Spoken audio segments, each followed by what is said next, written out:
আপনারা জানেন বেশ কিছুদিন ধরেই চর্চায় রয়েছেন বাংলাদেশের ইসকনের সাধু চিন্ময় দাস।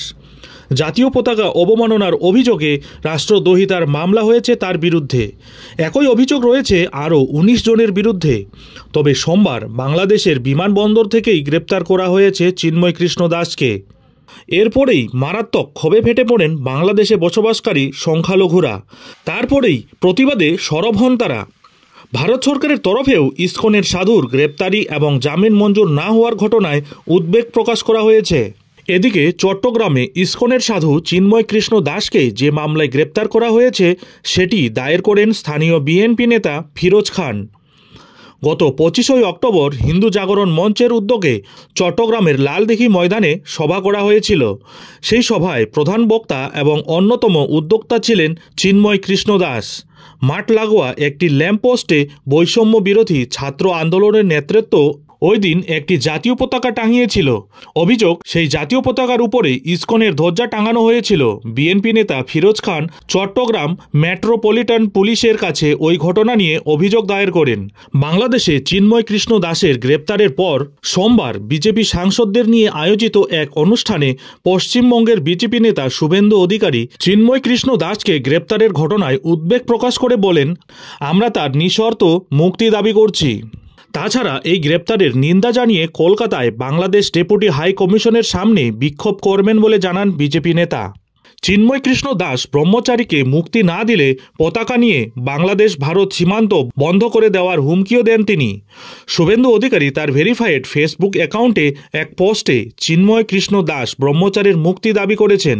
এদিকে চিন্ময় কৃষ্ণ দাসের গ্রেপ্তারিতে কড়া প্রতিক্রিয়া জানিয়েছে ইসকনও।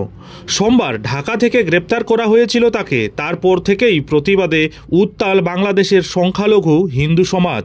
এমনকি সংখ্যালঘুদের আন্দোলনের ওপর আঘাত হানা হয়েছে বলে চরম অভিযোগ উঠে এসেছে।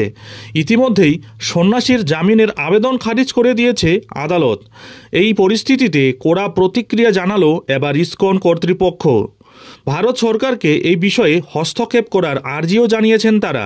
ভিত্তিহীন অভিযোগে চিন্ময় কৃষ্ণ দাসকে গ্রেপ্তার করা হয়েছে, তাই চিন্ময় কৃষ্ণ দাসকে মুক্তি দিক বাংলাদেশ সরকার, দাবি ইসকন কর্তৃপক্ষের।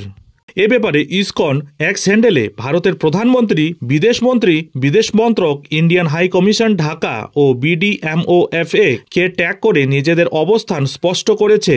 আমরা উদ্বেগজনক খবর পাচ্ছি, ইসকন বাংলাদেশের অন্যতম প্রধান মুখ শ্রী চিন্ময় কৃষ্ণ দাসকে ঢাকা পুলিশ আটক করেছে।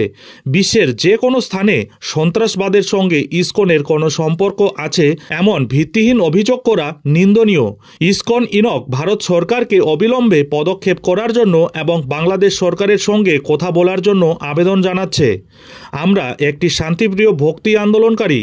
এটা বাংলাদেশ সরকারকে বোঝাক ভারত সরকার। আমরা চাই বাংলাদেশ সরকার অবিলম্বে চিন্ময় কৃষ্ণ দাসকে মুক্তি দিন। ভক্তদের রক্ষার জন্য ভগবান কৃষ্ণের কাছে আমাদের প্রার্থনা। বাংলাদেশের চট্টগ্রামের ম্যাজিস্ট্রেট আদালত মঙ্গলবার চিন্ময় কৃষ্ণ দাসের জামিনের আবেদন খারিজ করে দিয়েছে। হিন্দু সংগঠন সম্মিলিত সনাতনী জোটের নেতা চিন্ময় কৃষ্ণ দাস ব্রহ্মচারীকে বিচার বিভাগীয় হেফাজতে পাঠানোর নির্দেশও দিয়েছে। বিডি নিউজ সূত্রে খবর, মঙ্গলবার সকাল 11:45 চট্টগ্রাম ৬ষ্ঠ মহানগর হাকিম কাজী শরীফুল ইসলাম আদালতে এই চরম নির্দেশ দেন। এরপরেই হিন্দু সন্ন্যাসী চিন্ময় কৃষ্ণ দাসের অনুগামীরা আদালত চত্বরে প্রতিবাদে স্লোগান দিতে শুরু করেন। অন্যদিকে বাংলাদেশের এই ঘটনার কঠোর সমালোচনা করেছে বঙ্গ বিজেপি। সাংসদ সুকান্ত মজুমদার থেকে বিরোধী দলনেতা শুভেন্দু অধিকারী সকলেই কেন্দ্রীয় সরকারের দৃষ্টি আকর্ষণ করেছেন।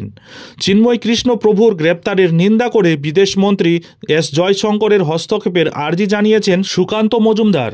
অন্যদিকে শুভেন্দু অধিকারীও বৃহত্তর আন্দোলনের হুঁশিয়ারি দিয়েছেন। বলেছেন, চিন্ময় কৃষ্ণ দাস প্রভুকে অবিলম্বে মুক্তি না দিলে সীমান্তে অবরোধ হবে। কলকাতায় বাংলাদেশ হাই কমিশনের সামনেও বিক্ষোভ দেখানো হবে।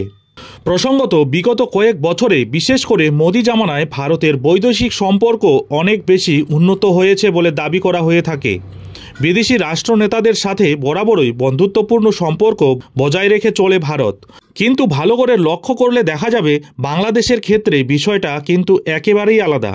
আগেও একাধিকবার ভারতের দেওয়া কোনো পরামর্শই গ্রহণ করেনি বাংলাদেশ।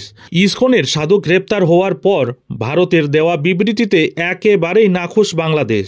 তাদের দাবি চিন্ময় কৃষ্ণদাস ব্রহ্মচারীর গ্রেপ্তারের ঘটনাকে ভুলভাবে তুলে ধরা হচ্ছে। একই সাথে তাদের তরফ থেকে দাবি করা হয়েছে ভারতের বিবৃতি দুই দেশের বন্ধুত্বের পরিপন্থী। মঙ্গলবার ভারতের বিবৃতির পাল্টা বিবৃতি প্রকাশ করে ওপার বাংলার তরফ থেকে জানানো হয়েছে ভারত সরকার নাকি সে দেশের অভ্যন্তরীণ বিষয়ে বিবৃতি জারি করেছে। অর্থাৎ বাংলাদেশের ইউনূস সরকারের সরাসরি না বললেও তাদের কথাই স্পষ্ট ভারত তাদের অভ্যন্তরীণ বিষয়ে নাক গলাক। এই বিষয়টা একেবারেই না পছন্দ তাদের।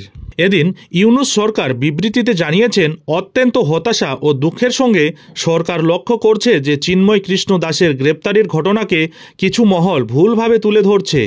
এটি প্রতিবেশী দুই দেশের বন্ধুত্ব ও বোঝাপড়ার পরিপন্থী। প্রসঙ্গত উল্লেখ্য, বাংলাদেশে দীর্ঘদিন ধরেই জনসাধারণের উপর মানবাধিকার লঙ্ঘনের গুরুতর অপরাধ চলে আসছিল। বর্তমান সরকার তা শেষ করতেই দৃঢ়প্রতিজ্ঞ। সে দেশের সরকারের দাবি সংখ্যালঘুদের সেখানে একই নজরে দেখা হয়, কিন্তু ভারতের বিবৃতিতে এই বিষয়টি উপেক্ষা করা হয়েছে বলেই আক্ষেপ প্রকাশ করেছেন বাংলাদেশ সরকার।